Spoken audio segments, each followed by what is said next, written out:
Hello, everyone. Welcome to Seacoast Social at a Distance, Episode 3. I am Carol McDonald, and today I'm talking with Bob Cottrell. Bob is a comic, impressionist, writer, performance coach, and a generally nice person, too. Hi, Bob. Hey there, how are ya? Good. Thanks for talking with me today.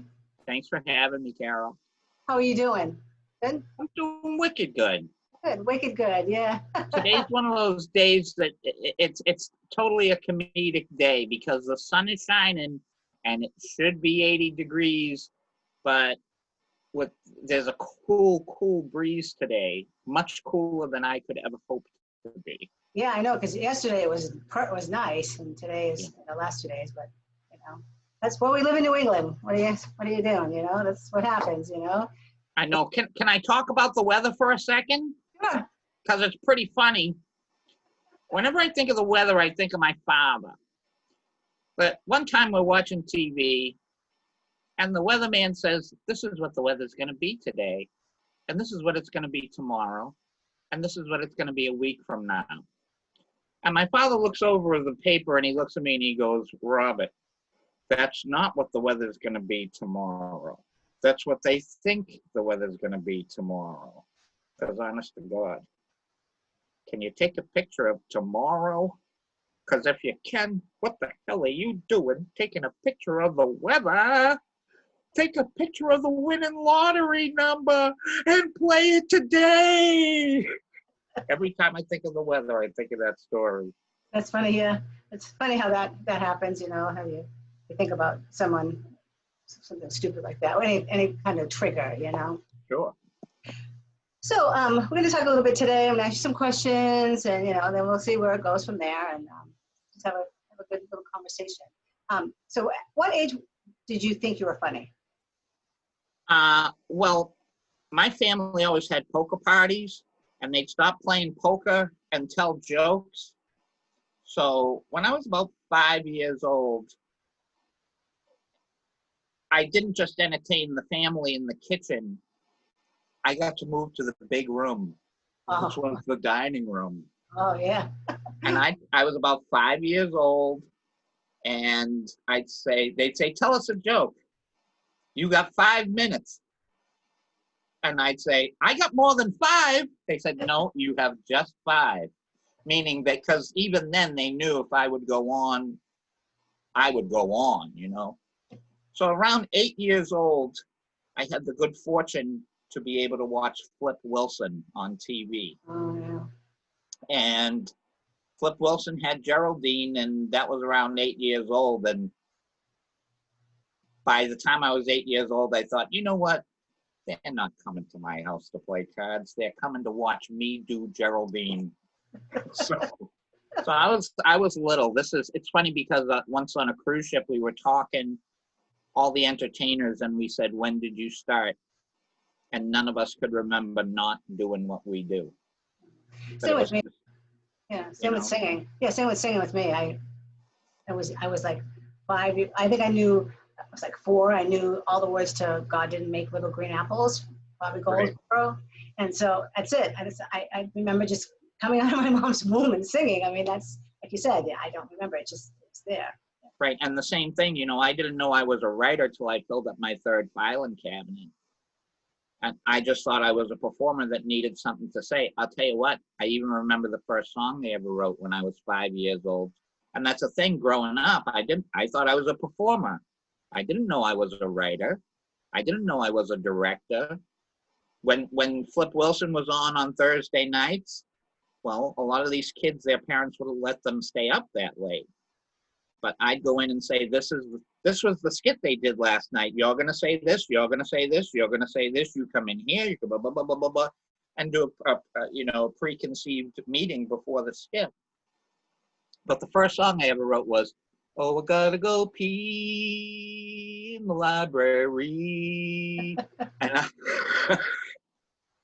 No, it's funny because I was never a songwriter. I wrote some things like in high school, and I had friends who either I dated at the time or friends of friends would have the guitar and we'd do a song. My first song was with my cousin Kathy. So we were going up the hill, and it was, I don't know, we were like 10 maybe, and I'm like, my God, I'll never get up this hill. I'm going, I'm going, I'm going, I'm gone, going. That's just what we did.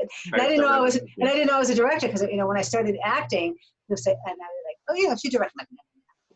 When I came to a point where I knew that I would say to the director, I think you should do it this way, then I knew.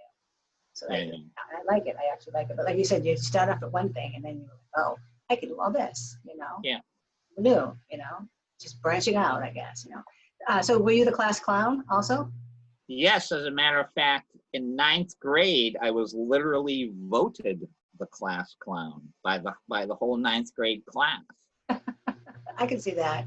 You know, and I was just funny. You know, it's interesting. Some of the people that I knew back then, I'm still pretty close with. We were just talking, my friend and Tracy and I, in 8th grade, we had this music class. And she said, okay, well, there's going to be a big dance, so we're going to learn dances today. And we pushed all the chairs to the side of the room. And they said, okay, the boys are on that side, the girls are on that side. Anybody want to ask anybody to dance? And I go, Tracy, let's go. So Tracy and I got out there and the music's playing and we start doing the bump. Okay. And when you know, when you're 13 and 14 years old, your hips don't hurt, so you can really go at it. Mm-hmm. And Tracy and I are just hip checking each other and boom, boom, boom, boom, boom, and having fun. And I'm like, this is great. Me and her are dancing and everybody else is dancing. And I turn around and me and Tracy were the only two people dancing. Oh, there you and go. I was like, oh, okay. That's funny. So you live in Boston, in the area, right? So did you grow up in Boston also? Yeah, I grew up in Malden, Massachusetts. Everyone who lives in Malden now, actually. Who does? A friend of mine. Oh, okay. I work with him. He lives in Malden right now. I got to tell you, there's a couple of famous people that come from there. The guy Norman Greenbaum, who wrote Spirit in the Sky. Oh, wow, yeah. He's from Malden. You know who else was a year ahead of me in high school is Gary Sharon from Extreme. Do you know that? The group Extreme? Huh? Group Extreme? Yeah, the group Extreme. Actually, in that Impersonator show, we're doing that act this year. Are you? More Than Words that we're doing, yeah. I got to tell you something about Gary Sharon. Is he the singer? He's a singer, okay? Was he the lead singer and the other guy was a guitar player, right? He was the lead singer. Yeah. Gary. You know, he got such fame. He got the fame that I always wanted. So I'm obviously jealous of the guy. I want you to know it's really hard to hate the guy. He is a very, very nice person. He's one of these people that you think, well, he deserved it. Why shouldn't he have had that success? And, you know, a lot of people get famous and the fame goes to their head. And I just don't think it ever went to his head. I mean, not from what I could see. Well, you know, with me, you know, I know that, you know, a lot of people in the 80s were famous, you know, but they worked hard at it. I probably could have been somebody, but I didn't. And I'm sad now about it. Do you know what I mean? I know my mother used to say, oh, go on Star Search and do this. And I'd be like, no, you know, I was happy singing in a band every weekend, you know, 4 or 5. And work. I made some good money back in the 80s with these bands. I mean, I was working like 300 days out of 365. It was crazy. I mean, I was working Wednesday to Saturday night. And then I worked a day job from 7 to 3:30. So I was just, you know, and then I met somebody, my daughter's father. And of course, he wasn't the nicest man in the world. And then by the time I left that relationship, I was 35. So I thought it was over. So I didn't. And I commend you for working hard at what you do and doing that, because it's not easy. Well, my career, I want you to know, if I had tried harder, I'm sure I would have gone further. I was always afraid to go to New York, always afraid to go to California. And I was spoiled when it came to work, that people always wanted me to come work with them. I've always had a job. And there's something a lot of people might not know about me. I had really bad vision when I was younger. So I didn't drive until I was 32 years old.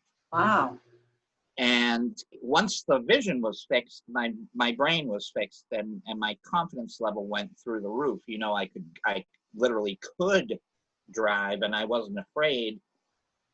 But one time I said to my friend Bernie, who used to be my driver, I said, you know, I feel really bad that I've been so irresponsible. And he said to me, he said, what are you talking about? You got to the show, didn't you? And basically, whatever I made, I would take a quarter of it and pay the driver to take me there and take me back.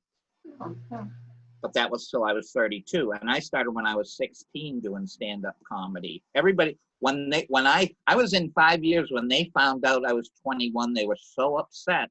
They said, we've been serving you for 5 years. Because I always looked older. Yeah. You know, there's something funny for you. You know, I'm looking at myself in the mirror and I'm thinking, hey, you know what? I look just like I did when I was 20 years old. Let me have a better look. I look just like I looked. But literally. You probably feel that. You still feel like you're 21. But still, even I'm looking at myself here in the monitor. If you dyed my hair brown, I still look like I looked when I was 28. And when I was 16, I looked 28. When I was 28, I looked 28. When I was 38, I looked 28. When I was 48, I looked 38. And at first I thought, hey, this is good because I've looked 28 years old since I was 18. And then I just realized a couple of weeks ago, no, you stupid bastard. You're 57 years old. You look 57 ever since you were 18 years old. Yeah. Well, I know. I'm 57 too. You know, so I get it. You know, it's you know, wake up. Hey, you're old.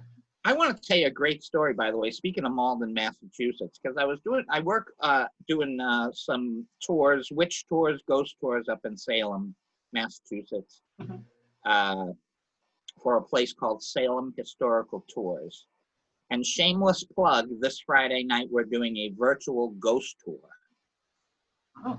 with Salem Historical Tours. So what was my point?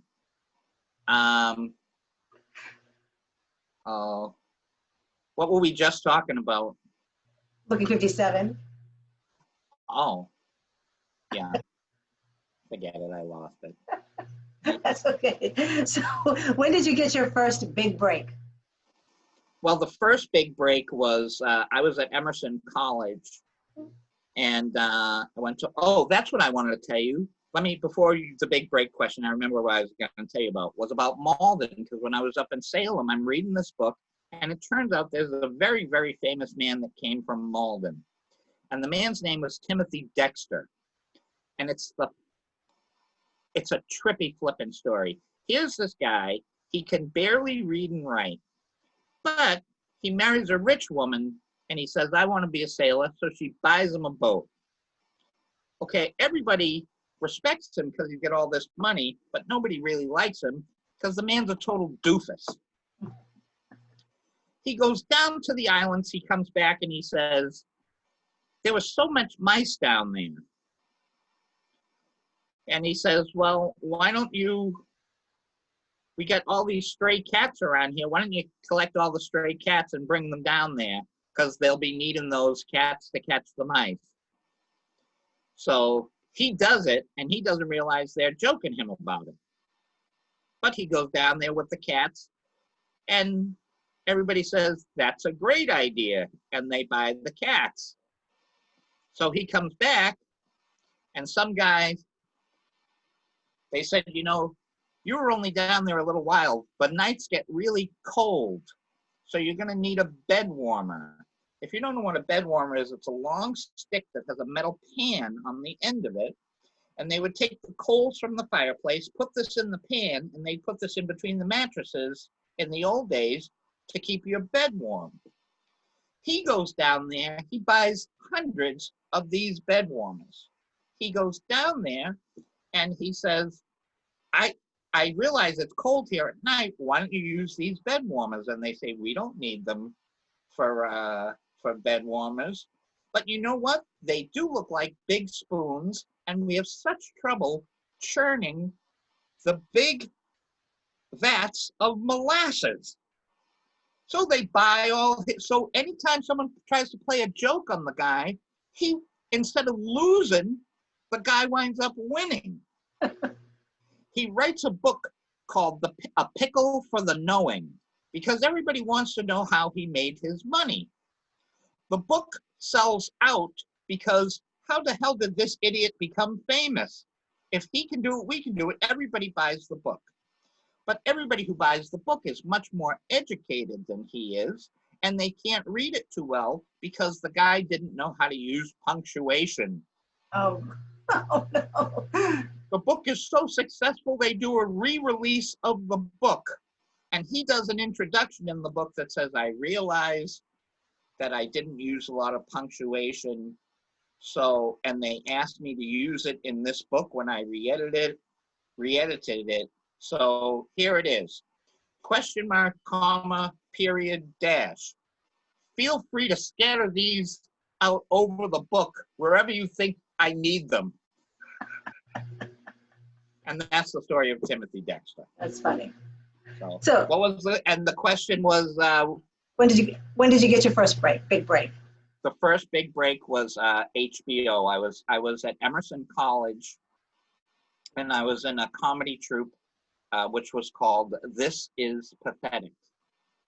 And that was the name of the group. And some of the people that were in there were people like David Cross and John Ennis, who were on Mr. Show, Anthony Clark, who was on some TV show, Laura Keitlinger, who got on Saturday Night Live. All these people were in that group. If I knew everybody was going to be that famous, you know. And I was already doing work back then, being a stand-up, etc. So there was this guy by the name of Joe Murphy, and Joe saw a sign in the student union that said, "Do you think you're funny?" And I was like, well, I'm making a living at it.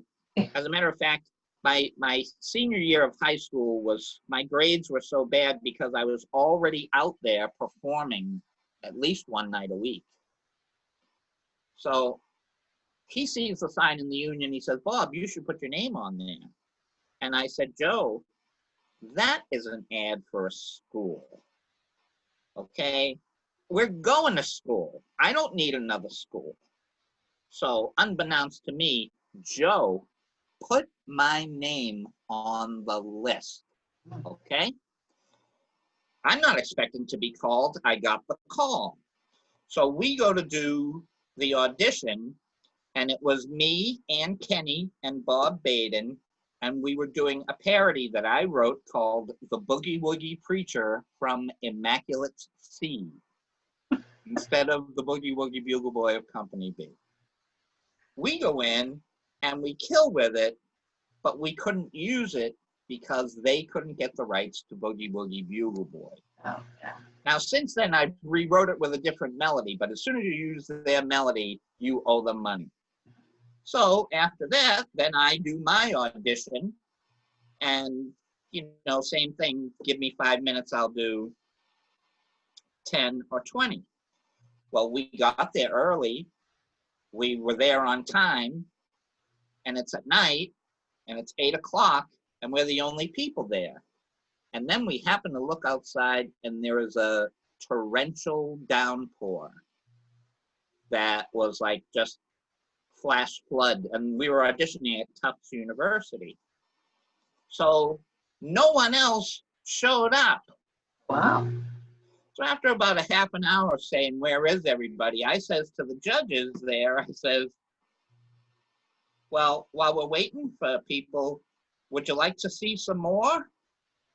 And they said, sure. So I did about a half an hour or an hour more time. And they're all sitting there, Carol, looking at me like this. That's how everybody looks at you, though, isn't it? Huh?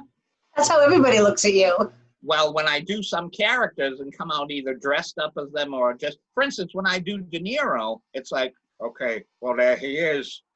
And you see I right there. And it happens, oh my God, you know, and so you do get used to it, but still it's always that look, okay? So I do the audition, and I got the audition, and Joe Piscopo was the host, and the show was called Campus Comedy. Oh, And wow. if you go on my Facebook page, it's still there. And wait till you see my hair.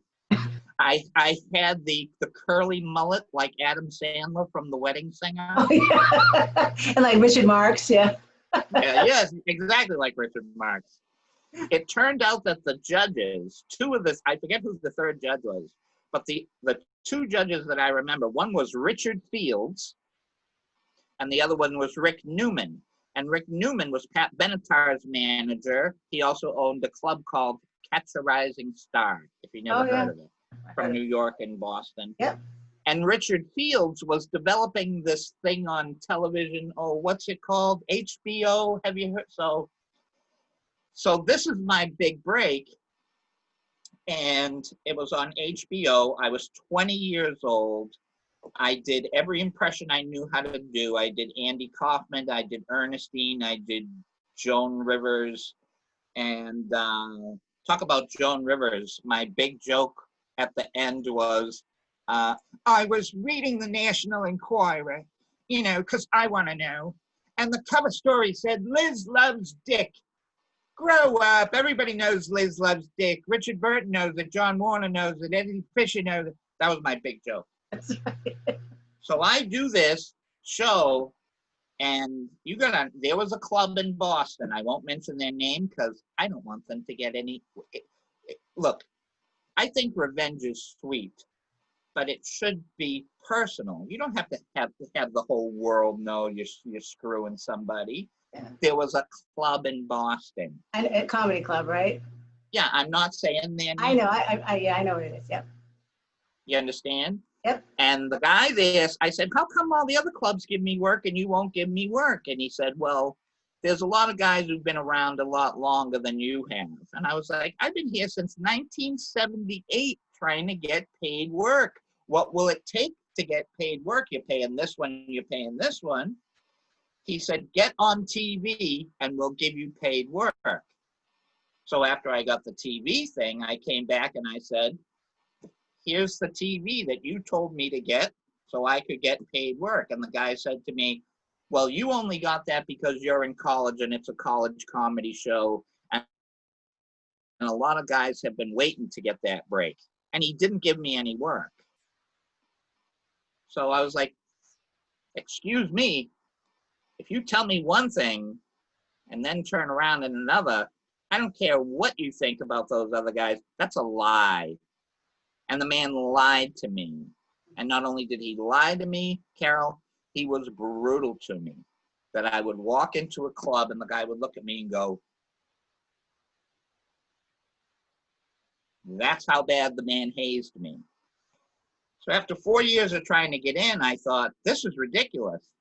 And there was a movie out at the time called Tootsie. And I said, well, I can do that. So I changed my name to Tony Rose. I learned how to do drag, and I went down Provincetown, and I did drag 84, 85, and 86. The owner of the Pilgrim House down there said, we want you to work for us, but we don't want you to do drag. And I said, well, thank God, because there's a reason they call it drag. And you know, being a producer, when you do a character, you have to carry their clothes. And when you do two characters, you have to carry twice as much. I do 20. Well, the bags were huge. I was like, not doing drag was just a relief. And that was 86. And then my father died in 91. And I thought, how short is your life? Yeah. And everywhere I went, there was another Tony Rose. I'm going back to Bob Gautreaux. Okay. But the big break, I would have to say, was HBO. And the trippy thing about it is I did HBO in 1983. I did Evening at the Improv in 1993.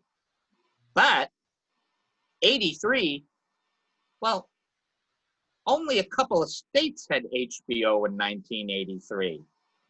It went countrywide in 84, 85. So no one saw me. And then Evening at the Improv was 1993. And that was after the whole country had done that show except me. So I was at the beginning of it before it happened. I was at the end of it when that comic boom was over. It's like and that's the thing. I mean, you know, the Reagan years were something else.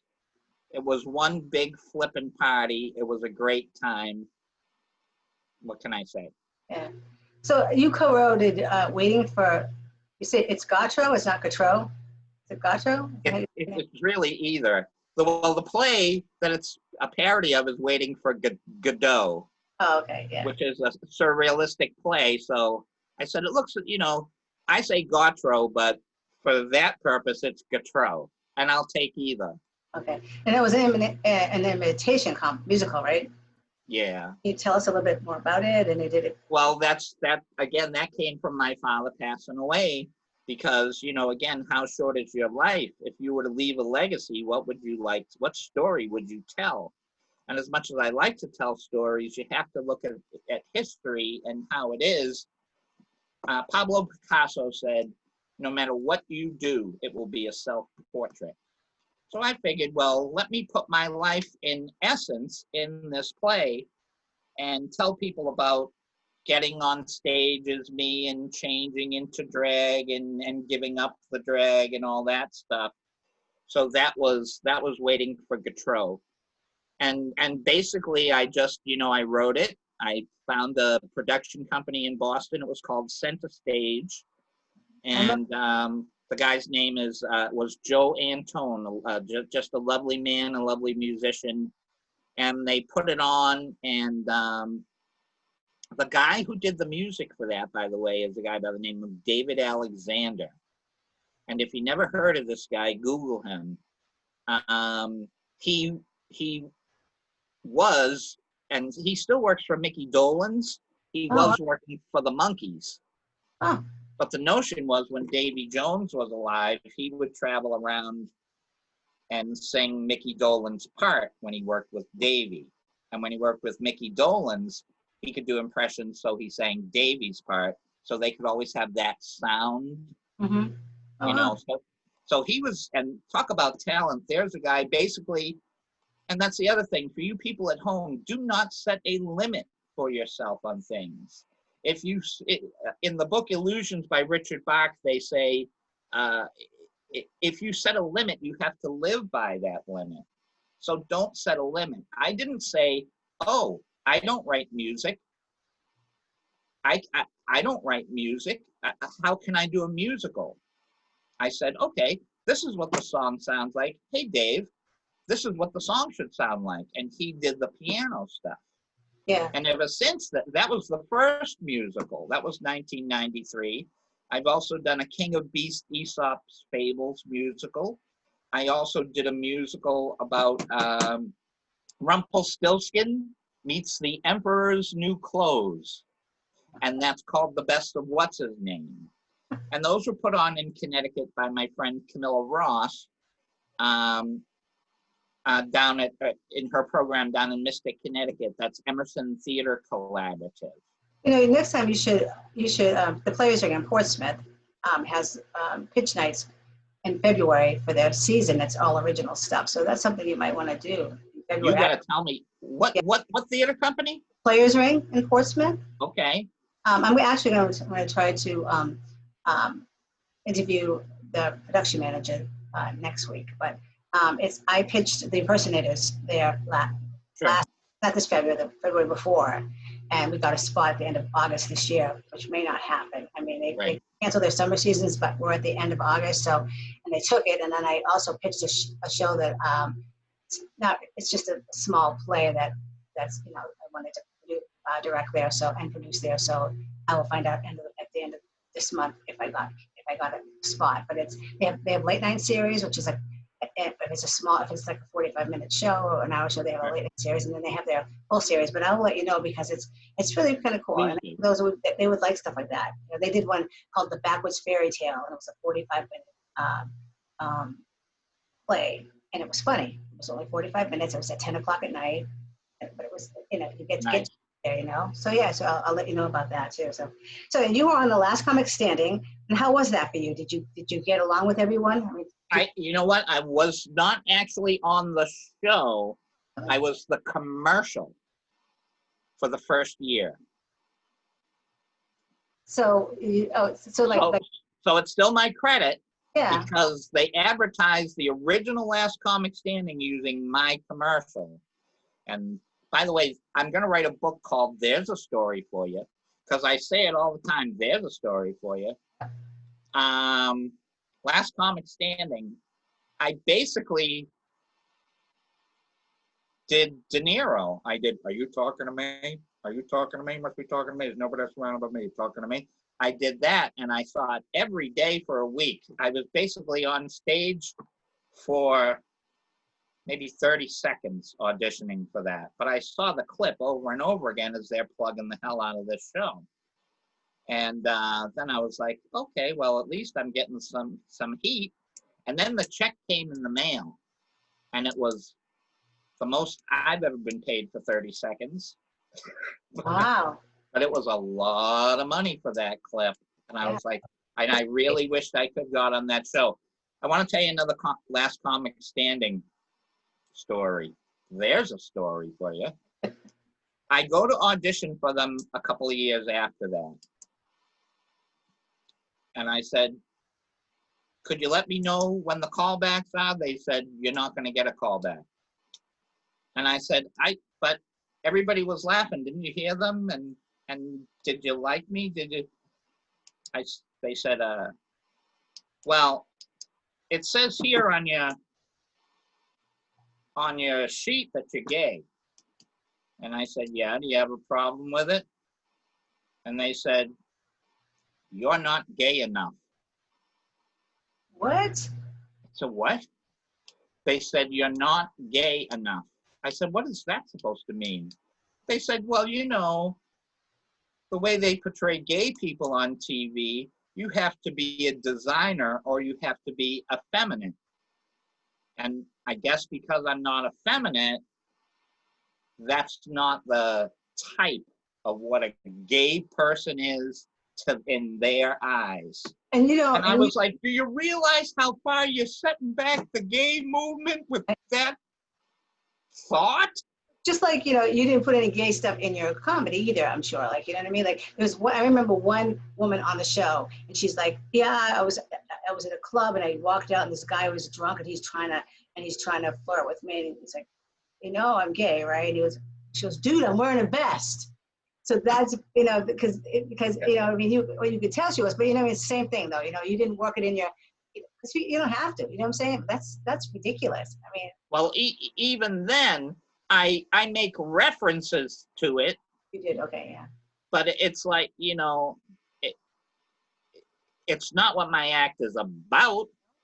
My act is about celebrity and celebrities and what we watch on TV and things that just don't make sense on TV.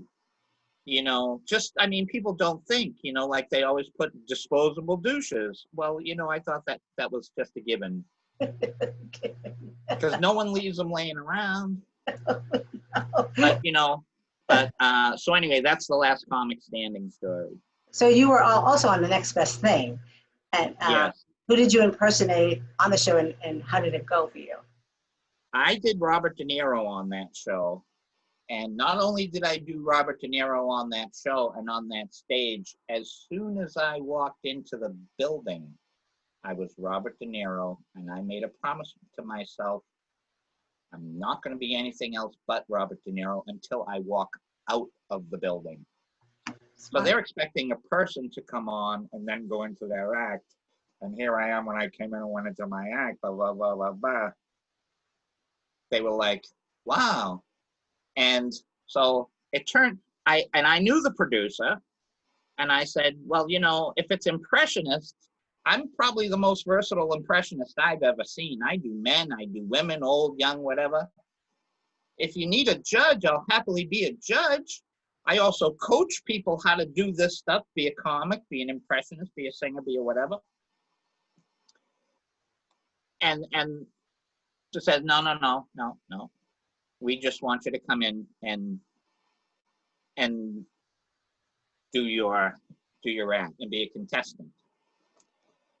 So I come in and I'm a contestant and I do really well. And one of the judges, somebody that I knew and had worked with, and by the way, when I worked with this guy whose name I'm not going to say, so this guy, whenever we worked together, I'd be like, you're the headliner, you're supposed to do 45 minutes, and he'd say, would you mind if I just did 20 and you can close the show? Okay, yeah, you're getting $5,000, I'm getting 500. Okay, whatever you say. So, and he killed before me. I'm not saying he didn't do good, because he's a great impressionist, but still, do your job. If you're the headline, don't make it hard for the other guy.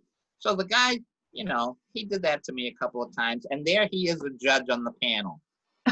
The guy sees my De Niro and he goes, well, I thought it was pretty good, but it's not the best De Niro I've ever seen. The female judge, and I forget what her name is. Actually, I know her name. I just don't want to give her any grief about this either. She looked at the first judge and she goes, are you kidding me? What the hell was wrong with him? It was perfect. What could you possibly do to make that better? Okay? That's what happened. And he said, well, I just think that he could have done something a little bit more current. Okay, so I leave. And okay, still another minute, and you're getting paid thousands of dollars for that minute. So I'm waiting for the TV show to come on and the series to come on. And I see it, and I see him say what he said. And when they got to the girl judge, she said this, I don't think it's what we're looking for. They do that, huh? Oh my God. Yep. They took what she had originally said and they made her say something else. Why? Because, folks at home, in case you don't realize, and I hate to break it to you, do you watch wrestling? Do you know kayfabe? Don't tell the truth that these guys, that the good guys and bad guys are really friends.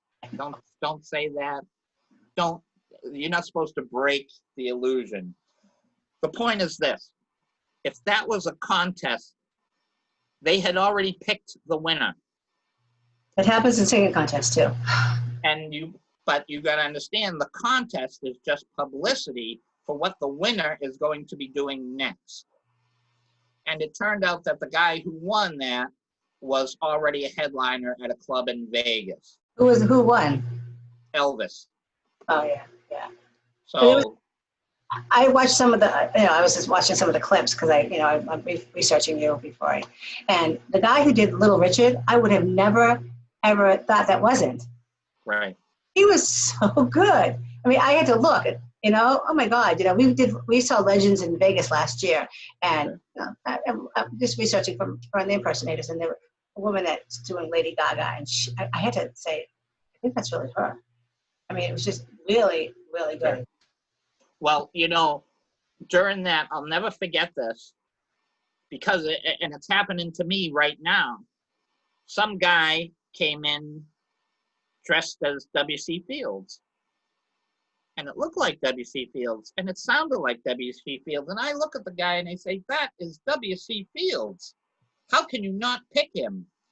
And the producer told the guy, he said, well, that's from way, way back. No one knows who that is anymore.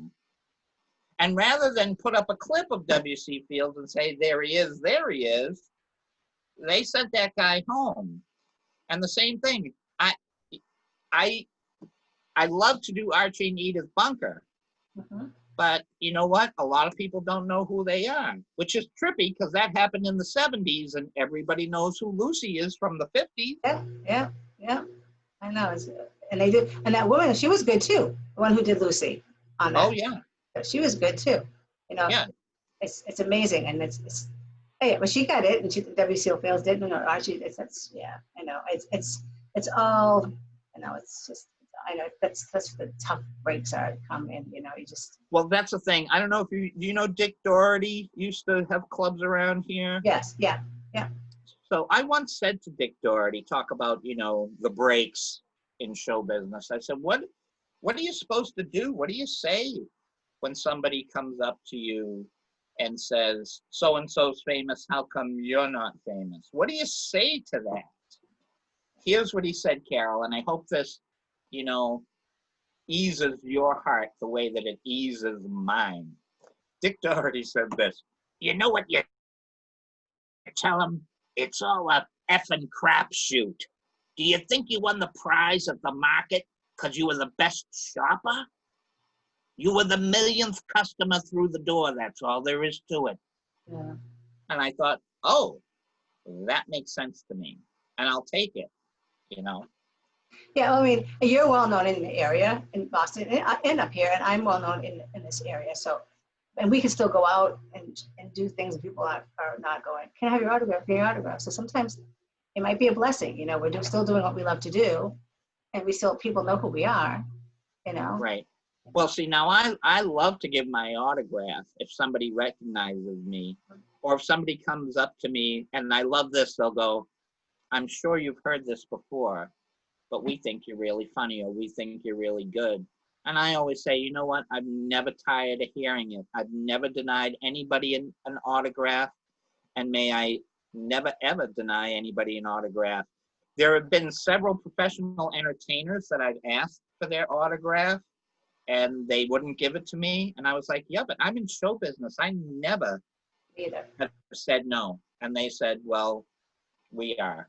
If I'm And if I'm oh, if I'm somewhere and somebody says, "Oh my God, you have like you know on cruises or whatever," or anybody, you have a really great voice. You such a beautiful voice. Anyway, I always say thank you so much. I appreciate it. I always appreciate it, and I always say thank you. You know what I yeah, mean? Because when they, yeah, when they say, I'm sure you've heard this before, I say, you know what? Yes, I have, you but I'm going to save that compliment for a time that I'm not feeling too good in my head, you know, to, I know, I know it is. I know. Thank you for that because it does make me feel better. It's just sometimes, you know, as you get older, you're like, you know, I could have, you know, but I have a blessed life. I know. I mean, I'm still doing what I love to do. So, that's I mean, right. yeah, and that's the thing. It's interesting. The other day, Carol, we were shooting a cemetery tour. And on the way back from the cemetery tour, you know, I really wish you had met my father while he was alive, but you know, talk about ghosts. He's with me an awful lot. So we're walking back from the cemetery tour to the office, and I hear my father's voice in my head. Hey, you got paid for this today. You got paid to do something you love. You didn't have to lay no bricks. You didn't have to carry anything heavy. You got paid for this. And I got little goosebumps thinking about it. I get to do what I love. The fame may never come, and may I, honest, how can I put this? May I never be an arrogant, I don't want to sign your autograph star. I'm not, may I never Either. be a star. I want to be an entertainer. Thank you. This is what I'm here for. Thank you for applauding. Thank you for coming up to me and saying what you think, or even if it's not exactly praise. Here's a story for you. I'm down in Provincetown, and I had given up the drag. It must have been around 1986. And this guy comes up to me and he says, you know what? You don't need risque material. You definitely don't need the drag. You don't need this. You don't need this. I looked at your poster. You've got 50 names on it. You need 5. And I'm thinking, the guy obviously likes me. he's not saying any of this to hurt me. He was saying it to help. Mhm. And it's basically, who the hell are you? Well, I'll tell you who the hell he was. The man's name, and God rest his soul, he was a lovely man. His name was Milt Tatelman. Does the name sound familiar? Tatelman? He is the older brother of Barry and Elliot from Jordan's Furniture. Oh, wow. He's the one that thought up the Motion Odyssey moving ride. He's the one that designed it so that the only way you get to that ride is you have to take the line through the store. So you're accidentally looking at all the products on the way to the ride. But he was a lovely man. And I was like, 5 names? I do 500. And this is called A Night of 100 Stars. I want people to see. He said, look, they're going to stop at that poster for 5 seconds. They can't get it all in 5 seconds. Why don't you? Who's your favorites? De Niro, who was big? Joan Rivers, Archie and Edith, the cast of We Are the World. I said, who else can I put? He said, how about and many more? Okay, but, well, so that's the other thing, you have to take your praise and your criticism. There's a story for you. It was 1989. I'm down in Rhode Island, and I was doing a show for kindergarten teachers in a nightclub. Now, I don't know if you know this, but kindergarten teachers, when they are on their night off, they behave like kindergartners. And this woman didn't like this, and this woman didn't like this, and this woman didn't like this. And I had read Roseanne's book. Have you ever read Roseanne's book? You gotta read her book. She said, if you think you've got the worst show of your life, don't you let that show define you and defeat you. You stand at the front door and shake everybody's hand and smile in their face and say, thank you for coming, even though you thought it was the worst show ever. So I said, okay, I'm going for it. And I thank you for coming. Thank you for coming. Thank you for coming. A black guy walks up to me, and I said, and every woman said, I didn't like this. I didn't like this part. I didn't like this part. When he come up to me, I said, don't tell me you're offended too. He said, actually, I was offended by something. I said, what offended you? And he said, that bit you do about the mothers. It's like, my mother in history? That's the cleanest bit I do. There's nothing risque about it at all. What's so offensive about that bit? He said, well, my mother deserted me when I was 3 years old. And when she got me back when I was 5, she beat the hell out of me and they took me away from her. And I was like, well, wait a second. You're not offended by my bit, sir. You're offended by your mother. And then they had to pull the guy off me because he was so upset of the trauma he had gone through with his own mother. This wasn't about my bit about my mother in history. This is the guy. You understand? But that's just something we have to take. I wasn't trying to hurt the guy or offend the guy. I wasn't trying to offend anybody. I was trying to point out inane things in advertising and this and that. But, you're always going to find somebody that, and that's the thing, Carol, not for nothing. We're used to being just liked and, yes, even adored. So I don't know about you. If somebody don't like me, I'd think, well, you know what? I feel bad, but there's nothing I can do to control that. Yeah. So it comes to my next question was what was your favorite person to impersonate and why? But I think you said that, right? Yeah. It's Archie and Edith together. Let me tell you, and when I do them, I always imagine that I'm looking at them in the corner and visualizing what they look like. Yeah. So Edith is up here, and she's literally high in the voice. And Archie looks down over there that way, and I want to get some of this there to show him. So I think he is a better impression, because anybody can do her. But to do him, he's the hard one. Did you see that live version with Woody Harrelson and Marissa Tomei? Now, I said, before it was on, I'm like, Woody Harrelson, really? He was great. He was very good. I was so impressed. I'm like, because I would have never, pictured, Marissa either. I mean, she was good, but I mean, it was just Woody Harrelson. I'm like, wow. And still, when I saw it, I thought they shouldn't have got him. They should have called me, and I would have imitated Carol O'Connor. But still, I mean, he was really good, you know. And there's, that joke. How many actors does it take to screw in a light bulb? It's 2. One to screw. No, make it 101. One to screw it in, and 100 to say, I could have done that a lot better. That's funny. So my next question is, I ask everybody this question when I interview them is, what was your first impression of me? My first impression of you was I thought, geez, isn't she cute? You know what I mean? I thought you were a little nugget, and a little ball of energy. You know what I mean? Well, the other thing, my first impression of you is, I'm a little new agey sometimes. You even with this nasty, you see that nasty light that's around you in back of you? Well, that's what I'm saying. When I saw you, even in a well-lit room, you've got that little light about you. It's a happy energy. Yeah. So, and then when I saw you, and I still haven't heard you sing. Really? Yeah.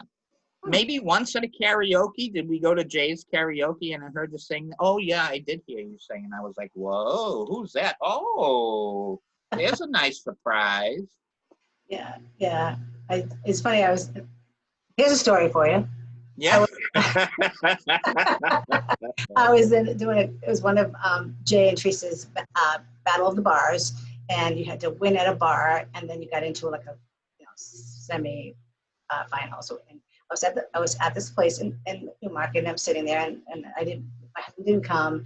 I was by myself, and there's a bunch of people, and this one guy's like, "Hey, I'm a DJ. How you doing?" I'm like, "Yeah, my name's Carol." He's like, "Oh, so are you in a contest?" I said, "Yeah." He goes, "Oh,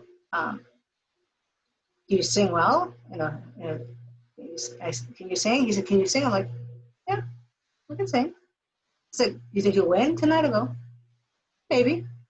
So I went up and sang, and I came back. He goes, "Holy shit!" Because I didn't know you could sing. You can sing, and he was like all night, like, but I was just stating the fact. Yeah, I can carry tune. Yeah, and I won, which is funny.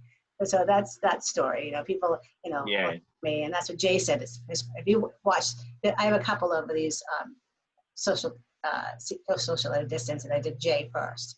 Then I did the fitness instructor of gym that I go to, the owner of the gym. And it's funny because Jay said the same thing. Oh my gosh, you can sing, but like I said, I would like to have been able to do something, but I am. Sure. Well, you know what I like is when somebody comes up or somebody meets you at a party, and they say, and all of a sudden they go, "Wow, I didn't realize you'd be so nice." And I was like, "Yeah, I'm not. I don't think I'm the best person in the world. I don't think I'm the greatest entertainer in the world, but I'm the best Bob Gautreaux I know." And as Bob Gautreaux's go, well, I'm right up there. I mean, there's my cousin, but there's a story for you. I was up in Canada. I'm working in Montreal, and a woman says, I'm coming to see your show tonight." And I said, "Tuesday? You're coming on a Tuesday? There's going to be 8 people in that crowd. Can't you wait till the weekend?" He said, "Yeah, but," and the reporter said, "Yeah, but you're going to be gone. So if I do see you Tuesday, I'll put the thing in the paper on Wednesday. Everybody will see the review on Wednesday and come to see you Thursday, Friday, Saturday." So I said, "Okay, well, I was right. There were 8 people in the crowd, the reporter and 7 Asians that did not speak English." So I'm dying horrible. And she said to me, "Are you ready? Don't you worry. I used to be Jim Carrey's manager when he lived in Canada, so I know funny. And I thought, well, this is great. And who doesn't like Jim Carrey? You know, uh, him in the Pet Detective movie was just, it was like, that movie was was terrible. He was great in it. He Yeah. made the movie because of his performance. And I'm thinking, well, if she coached Jim Carrey, she must know. That was on Tuesday night. And Wednesday, the paper comes out and says, I went to see Bob Gautreaux, and let me tell you something. Bob Gautreaux is no Jim Carrey. He's not tall as Jim Carrey. He's not as good looking as Jim Carrey. He's not as funny as Jim Carrey. And I was thinking, lady, you should have fooled around with Jim Carrey when you had the chance, because you could burn all those newspapers with the torch you're carrying that's that high. Yeah. She didn't, it's like she didn't even review me. It's like she just knew that she wasn't with Jim Carrey and I wasn't him. And I was like, Damn you. yeah. So, So this is a little bit of a sad question, but your apartment building caught on fire in November 2018. yeah. So you lost all of the scripts, all of your plays, all of your novels that you have written over the years, and some of the priceless objects that once was your grandmother's, Yeah. as well as lifetime collectibles, stage makeup, costumes, and every one of your personal belongings. There was a GoFundMe page set up by your niece and raised well over what it was set for. But how are you doing today? I'm doing okay. And you know, I got to tell you this. If there's a lesson to be learned from my life, it's don't be afraid. Just don't. Make yourself go do something that you're afraid to do, or that you don't talk yourself out of things, talk yourself into things. So it wasn't until I really started teaching improvisation in the mid 90s that I really got it. You have to listen to people when you do improv. And if you don't know what to do in a scene, grab hold of an object. And that's your what and your who. Your character will come out of that, and so will your environment, the where. So are you with me? So Yeah. all of life is who's, what's, and where's. Plain and simple. Say you've got a couple that gets divorced. A couple gets divorced, and there's a kid. Well, that kid's going to stay with me. No, he's going to stay with me. No, that kid's going to stay with me. He's going to stay with me. You're treating that who like a what? You're treating the kid like it's an object. It's not an object. It's a person. And that's what I got from the fire is, you know what? There's who's, there's what's, there's where's. All of those objects are still up here. I still have pictures of all those objects. If I really wanted to, I can go out and replace the objects. I made it out of that fire. And talk about things you find out about yourself. When that fire happened, as soon as someone knocked on my door, I started knocking. I went through the whole building and knocked on everybody else's door. Yeah. That's just what you do. I didn't think, oh, get outside. I thought, oh my God, what about Yin down the hall? What about Georgia living next to me? Maybe, you know. So what I got from that is, and that's the other thing. Again, don't set your limits. Okay? If you get, and yeah, you know what? People get depressed. I know I do. Don't give into it. If you're depressed all the time, do yourself a favor. Give yourself a flipping day off. Go do something fun. So when I lost my computer in that fire. So at first I thought, oh my God, I lost all my musicals. And then I remembered, oh, guess what? I'm my brother's brother, which means he's a Marine and I've got some of that good discipline from him. Most of the scripts I had already emailed to myself. Okay? There was an opera that I wrote, a nativity story called The Innkeeper's Wife, that was totally lost. I was just finishing off a musical based on Of Human Bondage, the Betty Davis, Leslie Howard movie, and the songs were lost. The script is the movie, but the songs were lost. And I didn't say, oh, I lost all that stuff. I had been working on the stuff for a good flippin' year. I said, oh, I remember the songs. And as soon as I got here in Littleton, regenerated both of those, The Innkeeper's Wife and Of Human Bondage. Yeah. And it was like, that's the thing about having,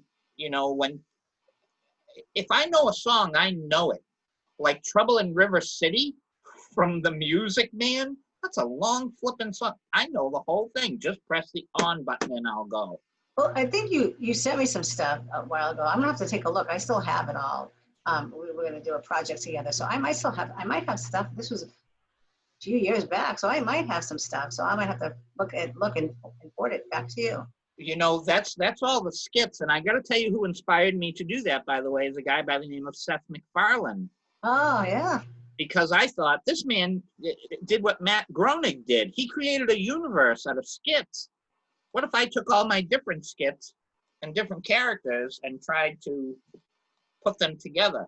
There's a story for you. The part that I wanted you for, we couldn't find a girl to do. And finally, my friend Denise said to me, you're playing Pamela Wee. You got, you're saying you don't like the way this one does it. You don't like the way this one does it. Then do it.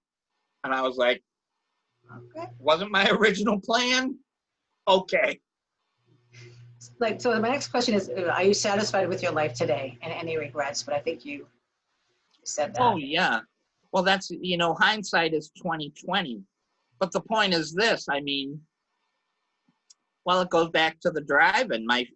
A friend of mine once said to me, Bob, you live your life the way you drive, and you drive the way you live your life. And I said, what are you talking about? He said, you spend way too much time looking in the rearview mirror. And if you keep it up, you're going to crash because you're not noticing what's ahead of you. And I was like, oh, yeah. So again, this goes back to the fire. Yeah, I lost stuff. I didn't lose me. And the same thing with my mind, even this coronavirus. Okay, well, people can't go to a club and see a show. Okay. Hello, Zoom. Come to my parties. Yeah. So, and if that's not a shameless transition to plug away. So, and let me tell you, folks at home, I've got these Zoom parties. Can I plug them all? Do you mind? Monday night is going to be musicals. So all the musicals that I've written every Monday night, a new musical. And I'm saving, by the way, Waiting for Gautreaux is going to go on my birthday, which is June 29th. All right. So Tuesday nights, 7 o'clock, there's a thing called Joke Club. Come in and tell jokes. But if you're a stand-up comic and working on material, come to the 9 o'clock. And it's a free open forum where you can try material. That's Tuesday nights. Wednesday night, 7 o'clock, it's just an improv party. It's just improv games. But if you need some skills and to learn some skills, stay for the 9 o'clock and learn some skills. And Thursday night's going to be an acting class. And Friday night at 10:30, every Friday at 10:30 on my Zoom page. And if you go to my Facebook page, it's BOBGAUTREAU. And you'll see whatever show I'm having that night online, I'm going to have the link that day. Friday night at 10:30 is Ghost Stories. Because from working in Salem, I thought, oh, I've got all these ghost stories. As a matter of fact, why don't I write them all down, all the ones that have ever happened and what I can remember? So I was trying to write a book about the Salem ghost stories that I tell in Salem. I got a full book without telling the Salem stories. Oh, wow. Of stuff that really, really happened to me. Same with me. And I'm like, now I got 2 books. Can I tell you one of them? This is wicked funny. When I finally did drive, I'm in the car And my father had died in 91. My uncle had died in 94. And I got my vision fixed in 94. So I'm sitting in my uncle's car. And it's one of these things that if I look straight ahead, I swear out of the corner of my eye in the rear view mirror, I can see my uncle sitting next to me, and I can see my father in the back seat. But if I look here and look here, I can't see them, okay? So I says to my uncle, what do you think? About what? About me driving. That's good. Not only am I driving, I'm driving your car. That's good. I want to know what you think.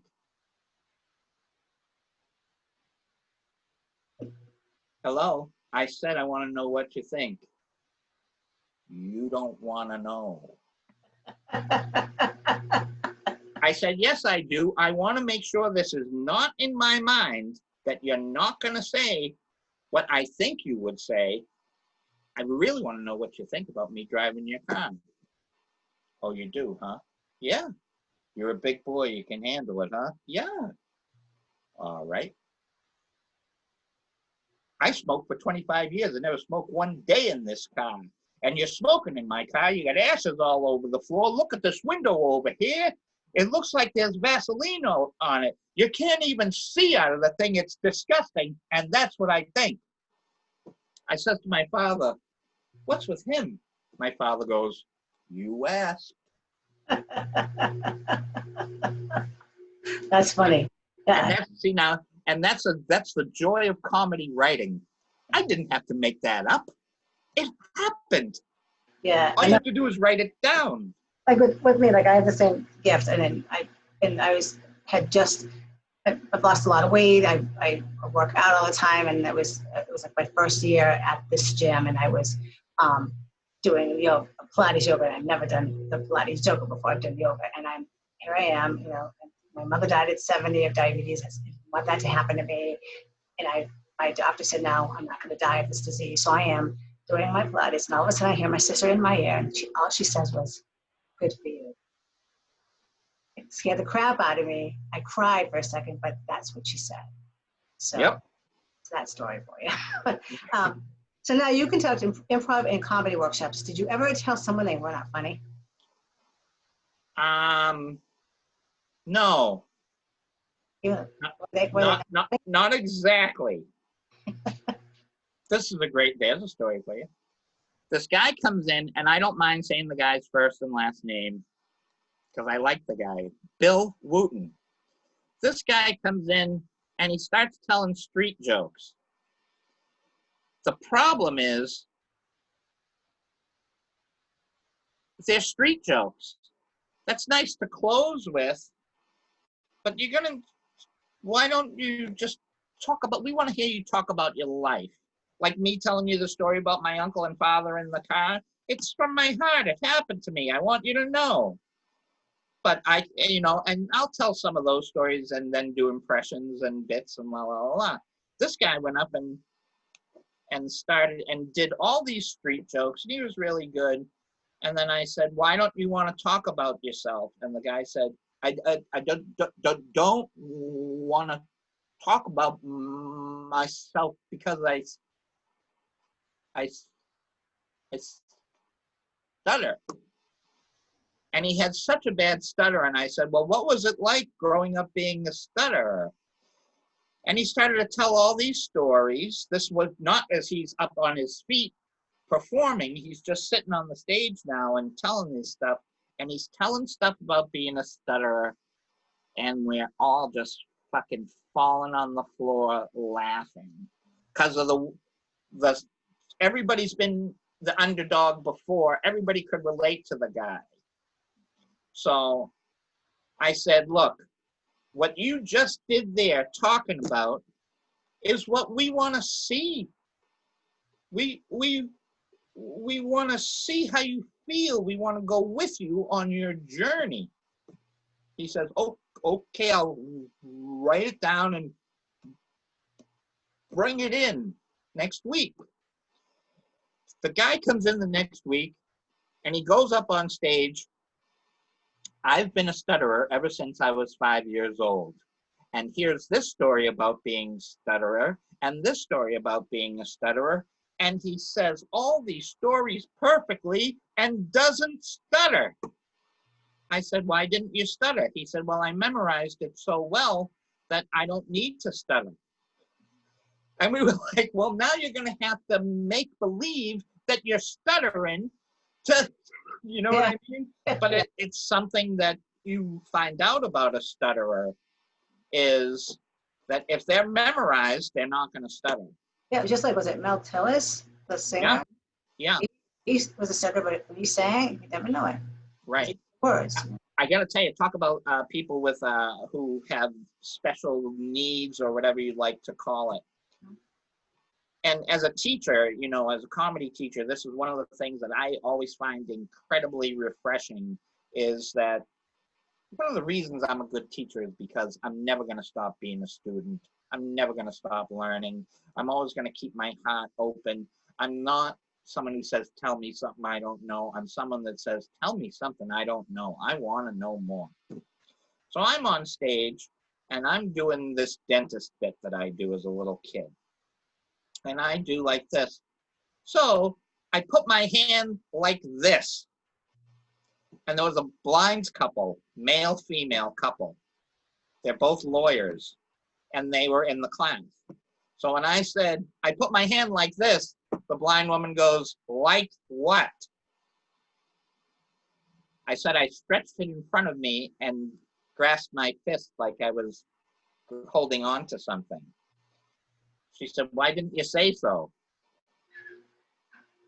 And it's an interesting point because as a performer, when you just think everybody can see like you can see, but the note that I got out of that is right for people who can't see. If you do that, anybody can see that gesture, including, you know, don't just say like this, you know, describe what you did. And it's helpful. So that's what I learned from that one. Okay, so you gave us your website, right?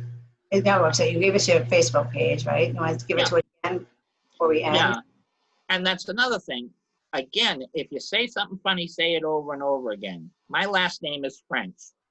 I'm mostly Italian. That's how you remember how to spell my last name, because my French last name has a lot of Italian in it. Are you ready? The first name, B-O-B. The last name is G. Hey, yo. T-R-E. Hey, yo. Gautreau. G-A-U-T-R-E-A-U. Bob Gautreau. There's a face on Facebook. It's the capital T, capital H, capital E. Bob Gautreau on Twitter. I don't have Instagram. I'm hoping to get TikTok. Yeah, I don't even know what TikTok is, but I have Instagram. So yeah, TikTok are these short little videos. And again, it's, you know, it's a younger generation thing until the older generation wises up. And then once the older generation comes in, find something else. they'll find something else. Yeah, it's Bob Gautreau on Facebook. And all the, so if an event is free, it's free. But if it's some sort of class like this, then it's pay what you may, which is basically just tip me however much you think. Well, great. Thank you for talking with me today. I'll get in touch with you. I'll send you the stuff I have. Plus, I need to talk to you about some other things, but we can do that. Is it over? It's an hour and 15 minutes over. But if you want to hold on, I can talk to you in a minute. I just want to stop. Yeah. How long is the thing supposed to be? Whatever. It doesn't matter. It's good. Okay. Let me see if I can. I'm trying to see. I guess I got that. So yeah. So I will talk to you. If you want to, I'm going to end this, and then I'll give you a shout back. Oh, can you do me a favor? Can we reconnect at 3:30 so I can go for a smoke and hit the head? Yep, we'll do that. Okay. Great. All right. Thank you, Bob. We'll talk to you at 3:30. Okay. Thanks, Carol. Thank you. Bye. You want to call? You want to do the phone? No, we'll just do this. It's easier. Okay. Same So you're going to number. leave? Just leave this here? Yeah. No, I'll leave it. It's the same number, so you'll be all set. Okay. Okay? I'll just stay here then. Or do you gotta shut this down? I gotta shut it down.